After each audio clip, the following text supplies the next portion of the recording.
I think the only detriment for Gonzaga is selling the exposure in league play. Mm-hmm. That's the only thing that I think hurts him and it's hurt Chet right now. It's not going to hurt him in the long run. Yeah. But if you're a guy who loves attention, Dan, it does hurt you because you're playing late at night and you're playing in the WCC. The WCC is actually, I don't know if it's better this year because BYU's fallen off now. Let's face it. We thought it was really good early when BYU was rolling, and St. Mary's is good this year. I saw them in person. They're not overpowering. USF's good. They're probably going to get in the tournament, but they're not great either. We probably overrated the WCC early because BYU looked really good, and then they got hit with some injuries up front. But I think that's the biggest drawback is probably the exposure for a kid that wants it in conference play, as opposed to the ACC, which stinks this year. But you know what? They're still on TV every single night at 7:00 and 9:00 Eastern.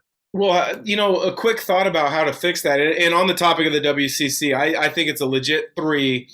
BYU's net is still good enough to keep him on that bubble conversation. I'm pulling for him because a West Coast Conference guy like myself, I would love to see it. But on the fix of the exposure problem, what if the WCC started playing afternoon games on Saturday to have a primetime slot on an ESPN, on a CBS Sports Network? Because that's the biggest issue.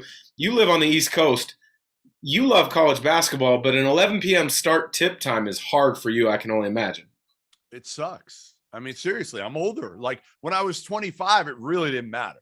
Right. Yeah. But now my wife's sitting next to me. She's sleeping, and she's waking up and looking at me like, when are you going to turn off the damn TV already so I can actually go to sleep? So I get it. Like, I get it. For people on the East Coast, it does make it hard. Gonzaga can do that on a Saturday. There's no other team in the WCC that can say, hey, we want to play. Like if BYU says, hey, we want to play on the 4:00 slot on Saturday afternoon. I don't know if it works. I don't know if they can get that done. And again, how early can you play on weekdays? You're not playing a 4:00 local game. You could maybe get away with playing more 9:00 Eastern games and play at 6:00 local time. And that's what most of the regional games that the crew that I call the games for, those are all 6:00 tips. Right. And that would be, I think, beneficial for the national games to be at that slot as opposed to the 8, because that's a difficult one. Yeah, 8's hard. 8's hard. 6 is easy. I mean, 6 is easy. You're done at 11:15 Eastern time.